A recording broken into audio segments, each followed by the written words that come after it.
Hai guys, selamat kembali ke Kupi-Kupi Go.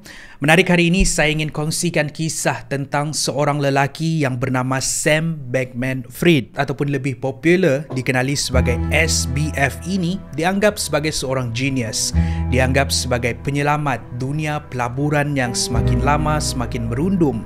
Dulu dia dipuja, dulu dia dipuji sehingga dipaparkan di majalah antarabangsa seperti Forbes ataupun Fortune. Tapi sekarang dia menjadi seorang yang dicaci, dimaki, dikeji sebab dia adalah punca kepada antara keruntuhan pasaran cryptocurrency terburuk di dunia. Pertama sekali kita kenal dulu siapa SBF. Dia dilahirkan pada 6 Mac 1992 dan pada tahun ini dia berumur 31 tahun. Dia dilihat sebagai seorang yang bersahaja. Ramai yang boleh relate dengan SBF ni.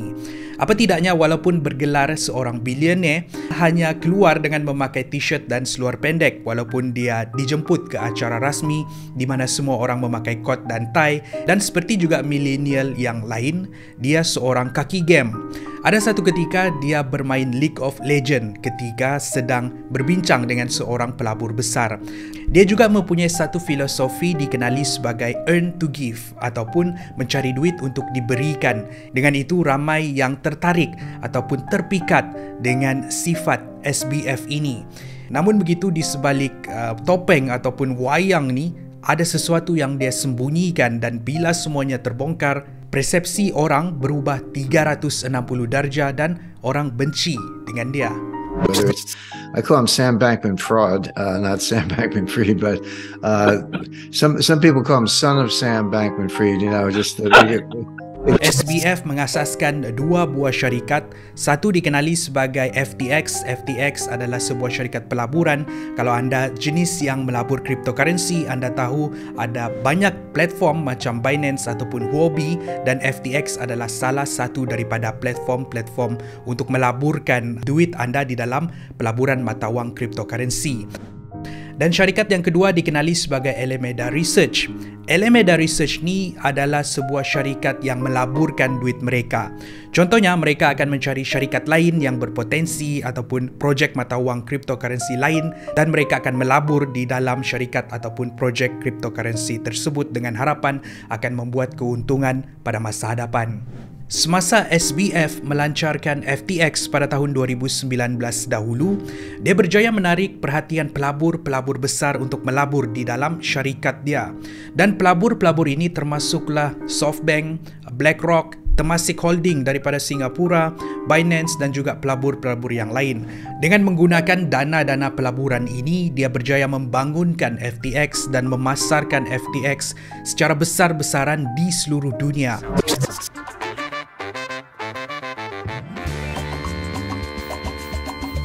Are you sure? Not a trade, I'm trading crypto. FTX is the safest and easiest way to buy and sell crypto. It's the best way to get in the game. He's trading crypto. Oh. Hey, y'all. So you know he's going to invest better, too. FTX, that's the crypto app, right? Now it's for all kinds of investing. It's better. And I like better. Because the best are never done getting better.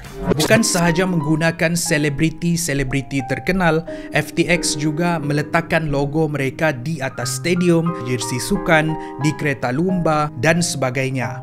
Dan hasil daripada aktiviti pemasaran mereka ni, sehingga tahun 2022 mereka berjaya menarik jutaan pengguna di FTX. Dengan arti kata lain, semakin lama semakin ramai yang menyimpan duit mereka di dalam platform FTX. Tidak berhenti dengan itu, SBF juga melibatkan diri di dalam dunia politik. Dia memberikan dana politik untuk ahli-ahli politik berkempen dengan harapan dia akan mendapat pengaruh.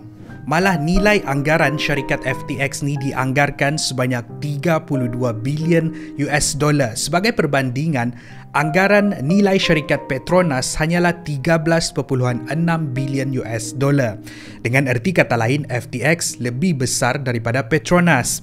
Anda boleh lihat bagaimana besar nama syarikat FTX yang dibangunkan oleh SBF ini, dan semakin lama semakin ramai orang menggunakan, semakin banyaklah duit pengguna yang disimpan di dalam FTX. Namun begitu, di sebalik kejayaan FTX dan SBF ini, ramai yang gagal untuk melihat apa sebenarnya yang yang disembunyikan. Macam yang saya sampaikan tadi, SBF mempunyai sebuah lagi syarikat yang dikenali sebagai Alameda Research.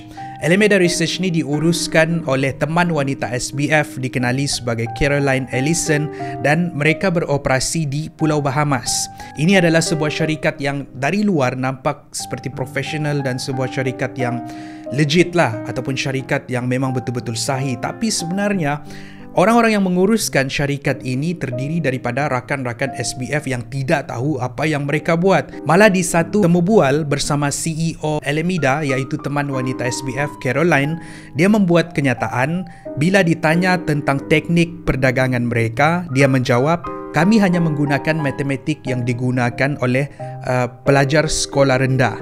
Selain daripada itu, katanya mereka tidak menggunakan technical analysis ataupun mereka tidak menggunakan stop loss. Ini adalah satu kenyataan kalau pelabur yang melabur di dalam cryptocurrency ataupun di dalam stock, mereka tahu adalah penting untuk menggunakan technical analysis, untuk menggunakan stop loss dan sebagainya. Yeah, absolutely could pull it off without my math degree. Use very little math. Use a lot of elementary school math. Yeah, we don't really do any technical analysis. Stop losses, I think those aren't necessarily a great risk management tool because they often sort of lead to you being closed out of your position in relatively low liquidity situations and losing to that. Ramai yang berpendapat tiada pengalaman dan juga kepakaran ini antara punca kepada kegagalan Alameda Research. Banyak pelaburan yang Alameda Research ni buat, mereka rugi. Sebagai contoh, mereka membuat pelaburan di satu projek cryptocurrency dikenali sebagai mobile coin. Mobile coin ni turun nilai daripada $60 ke $10. Forbes.com juga mengatakan Alameda Research ada membuat pelaburan di 150 syarikat dan juga projek. Dan kebanyakan daripada pelaburan-pelaburan yang dibuat ini gagal. Melihat kerugian yang dialami Alameda ini, SBF mempunyai satu rancangan yang melanggar undang-undang pelaburan dan juga melanggar terma dan syarat platform mereka sendiri, iaitu menggunakan duit pelabur untuk diberikan kepada Alameda supaya Alameda melaburkan duit yang diberikan ini dengan harapan dapat membayar balik semula duit tersebut. Tapi semua ini dilakukan secara senyap, tiada pengguna yang tahu duit mereka dipindahkan dan digunakan oleh syarikat lain. Pengguna tidak tahu sebenarnya duit mereka telah pun hilang daripada FTX. Tidak berhenti di situ, bukan sahaja memindahkan duit pengguna untuk menutup hutang-hutang di Alameda, SBF, teman wanita dia dan rakan-rakan dia menggunakan duit-duit pengguna ini untuk tujuan peribadi mereka dengan atas alasan meminjam. Dia meminjam sebanyak 1 sehingga 4 bilion US dollar. Pengasas bersama iaitu Nishit Singh membuat pinjaman sebanyak 534 juta US dollar. Accountant syarikat Alameda membuat pinjaman sebanyak 55 juta US dollar. Satu laporan juga mendedahkan SBF, Caroline dan rakan-rakannya menghabiskan 40 juta duit di Alameda untuk tujuan peribadi di atas alasan perbelanjaan syarikat. Sebagai contoh, mereka tinggal di hotel mewah di Bahamas, menghabiskan 15 juta US dollar. 7 juta untuk makan makanan mewah. Mereka menghabiskan berjuta-juta ringgit untuk menaiki jet peribadi dan pelbagai lagi perbelanjaan yang tidak masuk akal di atas alasan perbelanjaan syarikat. Dan semua ini tidak lain dan tidak bukan duit-duit pelabur yang disimpan di dalam FTX yang pelabur sendiri tidak sedar dan tidak tahu telah pun hilang digunakan oleh SBF dan rakan-rakannya. Semua transaksi ini disembunyikan tidak sehingga ia didedahkan. Orang tahu duit mereka dipindahkan dan digunakan untuk tujuan peribadi.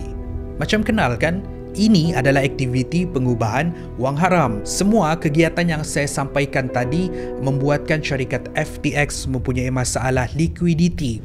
Dengan arti kata lain, dana syarikat semakin berkurangan sehingga tahap mereka tidak mempunyai dana untuk membayar pelabur-pelabur yang mahu mengeluarkan duit mereka. Ini membuatkan mereka mempunyai satu lagi masalah dikenali sebagai masalah insolvency. bermaksud sebuah syarikat tidak lagi mampu untuk menjalankan tanggungjawab mereka kalau diperlukan bila kegiatan SBF dan rakan-rakannya dan juga masalah syarikat FTX ini tersebar di kalangan orang awam, khususnya di kalangan pelabur FTX. Ramai yang mengeluarkan duit mereka daripada FTX, tapi sebenarnya tabung ataupun dana FTX kosong untuk membayar semua pelabur. Di sinilah empire FTX yang dibina untuk 4 ke 5 tahun ini runtuh dalam masa hanya beberapa hari sahaja. Sam, SBF, FTX dan Alameda Research diserang dengan pelbagai tomahan bertubi-tubi. Semakin hari semakin banyak artikel yang mendedahkan apa yang terjadi di sebalik FTX yang disembunyikan selama ini, dan pada masa itu semakin ramai pelabur yang mahu mengeluarkan duit mereka. Macam mana untuk membayar semua pelabur kalau duit-duit pelabur sudah pun dipindahkan dan digunakan oleh SBF dan rakan-rakan mereka? Memang ramai yang akan rugi. Tidak sehingga pada 7 November 2022, bak kata pepatah orang putih, the last nail on the coffin ataupun paku terakhir di keranda, pelabur terbesar mereka iaitu Binance mengeluarkan pelaburan mereka daripada FTX. Ini menyebabkan ramai pelabur-pelabur kecil dan juga besar mengikut apa yang dibuat oleh Binance sebab mereka risau dengan apa yang terjadi. Mereka risau duit mereka selamat ataupun tidak. Pada 8 November, FTX mengejutkan semua pelabur di mana mereka menghentikan aktiviti pembayaran semula kepada pelabur yang mahu mengeluarkan duit mereka daripada FTX. Tidak sehingga tarik keramat 11 November, mereka mengisytiharkan bankruptcy, mereka mengisytiharkan muflis, menandakan mereka tidak dapat membayar pelabur-pelabur yang mahu mengeluarkan duit mereka daripada FTX. Pelabur-pelabur ini tidak akan melihat 1 sen pun duit yang dilaburkan di FTX. Duit yang mereka sangka selamat di sebuah platform gergasi dan terkenal. Namun begitu, di sebalik platform ini ada seorang penyonglap yang dikenali sebagai SBF dan juga rakan-rakannya. Setelah bertahun-tahun menjalankan aktiviti gali lubang tutup lubang, akhirnya SBF dan rakan-rakannya didedahkan. Empire FTX yang dibina selama ini runtuh. Ramai yang telah menjadi mangsa, ramai yang kehilangan duit simpanan, ada yang melabur duit keluarga, ada yang melabur duit pendidikan, ada yang mencagarkan rumah mereka untuk membuat pelaburan dan sebagainya. Semuanya hilang dalam sekelip mata. Untuk keseluruhan pasaran cryptocurrency pula turut terkesan. Untuk 3 hari sahaja 15 mata wang terkenal di dunia termasuklah Bitcoin dan ETH kerugian sehingga 152 bilion secara jumlah ataupun secara total disebabkan insiden ini. Pada 12 November, SBF akhirnya ditahan oleh penguat kuasa Pulau Bahamas di atas permintaan kerajaan Amerika. Dia telah dituduh di atas kesalahan penipuan wang, penipuan security, penipuan komoditi dan pengubahan wang haram.